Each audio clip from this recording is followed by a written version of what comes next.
95% लोगों को ये एक सिंपल सा हार्टबर्न होता है। सारे टेस्ट नॉर्मल रहते हैं बट पेशेंट को फिर भी पेन फील होता है। कई बार गैस का दर्द समझ के हार्ट अटैक मिस हो जाता है। सोचो कितना डेंजरस हो सकता है मिस डायग्नोसिस होना। हर चेस्ट पर burning is not equal to ulcer और हर अल्सर में बर्निंग होना जरूरी नहीं है। को एक ही एल्डासिड से ठीक करने की वाली सोच गलत है। हेलो फ्रेंड्स, मैं हूँ डॉक्टर अजहर, आपका मिनिमल एक्सीजन कोलोरेक्टल सर्जन।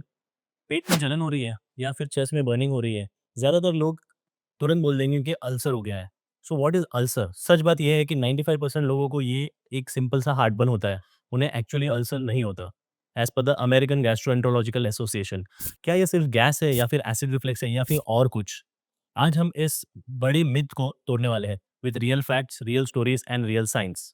तो चलिए देखते हैं इस वीडियो में। 80s और 90s में हर स्टमक पेन को बोल दिया जाता था कि एसिडिटी या फिर अल्सर है, पेट में जलन है, एंटासिड ले लो, प्रॉब्लम सॉल्व हो जाएगी। उस टाइम पे अल्सर को स्ट्रेस से लिंक किया जाता था। हर पेशेंट को बोला जाता था कि टेंशन कम करो, तुम्हारा अल्सर इसी वजह से हुआ है। लेकिन 1982 में एक रेवोल्यूशन आया, एक बड़ा मेडिकल ब्रेक थ्रू आया, जिसके अंदर साइंटिस्ट ने डिस्कवर किया एच पाइलोरी नाम के बैक्टीरिया को। जी हाँ, हेलिकोबैक्टर पाइलोरी, जो असल में कॉज था अल्सर का। इसका मतलब ये हुआ कि हर बर्निंग पेन अल्सर नहीं होता और हर अल्सर में बर्निंग नहीं होती। चलिए डीप डाइव करते हैं व्हाट इज हार्ट बर्न। अब सिंपल लैंग्वेज में समझते हैं क्या होता है एक्चुअली अंदर। So first very important point is gastroesophageal reflux disease, that is commonly called as GERD और GERD। इसमें सिम्टम्स ये होते हैं कि चेस्ट में जलन होता है, खास करके रात के समय या फिर आपने स्पाइसी फूड खाया है और खाने के एक आध 30 मिनट्स या 1 आवर के बाद समटाइम्स वो जो एसिड रहता है वो वापस आपके इसोफेगस में जाने लगता है। से इसोफेगस की जो बनावट होती है वो एसिड को संभालने के लिए नहीं बनेगी। स्टमक के अंदर का जो स्टमक की जो लाइनिंग है वो एसिड को टॉलरेट करने के लिए बनाएगी। जब आपका एसिड रिफ्लक्स होकर इसोफेगस में जाना चालू करता है तब आपको होता है हार्टबर्न। कुछ लोगों को ये coffee, oily food, late night dinner, stresses की वजह से भी हो सकता है। ज़्यादातर ये यंग लोगों के अंदर होता है एंड टाइप ए पर्सनैलिटीज़, जो लोग ज़्यादा एंग्शियस होते हैं, ज़्यादा स्ट्रेस में रहते हैं, जिनको हमेशा डेडलाइन पहुँचने के फ़िक्र होती है, उन लोगों में ये रिफ्लक्सेस ज़्यादा होते हैं। बट ये अल्सर नहीं होते, ये जस्ट एक रिफ्लक्स होता है। सेकंड पॉइंट, समटाइम्स कुछ लोगों को पेप्टिक अल्सर डिसीज़ होती है। जी हाँ, पेप्टिक अल्सर डिसीज़ का मतलब होता है कि गैस्ट्रिक एंजाइम्स की वजह से अल्सर पैदा होना। पेट के अपर पार्ट के अंदर या फिर स्टमक के पाइलोरस के पार्ट के अंदर कभी-कभी खाने के बाद ज़्यादा जलन होने लगती है। इसका रीज़न या तो एच पाइलोरी हो सकता है या फिर काफ़ी सारे लोग जो लोग एस्पिरिन की डोसेज़ ले रहे हैं, उनके स्टमक लाइनिंग के अंदर इम्पोर्टेंट म्यूकस जो है वो कम होने लगता है, जिसकी वजह से एसिडिटी हो सकती है।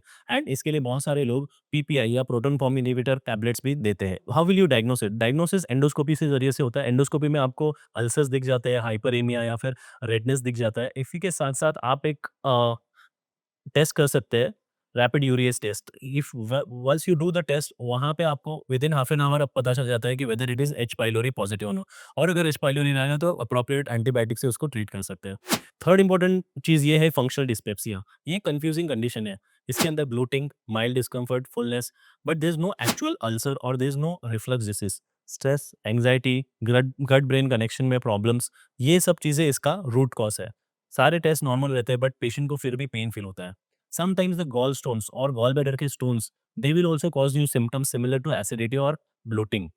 अमेरिकन कॉलेज ऑफ गैस्ट्रोएंटरोलॉजी बोलता है कि ऑलमोस्ट 6 करोड़ अमेरिकन्स को वीकली गट सिम्टम्स होते हैं। सिमिलरली बीएमजे ये बताता है कि ओनली 4 टू 6% को एक्चुअली अल्सर होता है, जिन लोगों में अल्सर के सिम्टम्स होते हैं। डब्ल्यूएचओ की एक रिपोर्ट के हिसाब से 50% पॉपुलेशन में एच पाइलोरी बैक्टीरिया प्रेजेंट होता है, बट सबको अल्सर नहीं होता।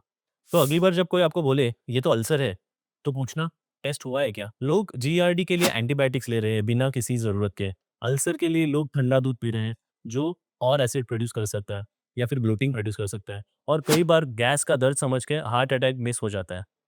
सोचो कितना डेंजरस हो सकता है मिस डायग्नोसिस होना। इंडिया के अंदर हर सेकेंड पेशेंट को गैस की प्रॉब्लम है। ओवर द काउंटर मेडिकेशंस देते हैं without any testing, without proper medical advice. West में ओवर टेस्टिंग हो रही है, इंडिया में अंडर टेस्टिंग हो रही है। दोनों भी चीज़ें गलत है। डायग्नोसिस बिना क्लियर ट्रीटमेंट करना बहुत मुश्किल हो जाता है। इसलिए आपका एफर्ट ये रहना चाहिए कि आप प्रॉपर मेडिकल एडवाइस सीख करें और प्रॉपर डायग्नोसिस लें, सो दैट आपका ट्रीटमेंट सही हो। तो फाइनली हमें ये पता चलता है कि हर chest burning is not equal to ulcer और हर अल्सर में बर्निंग होना ज़रूरी नहीं है।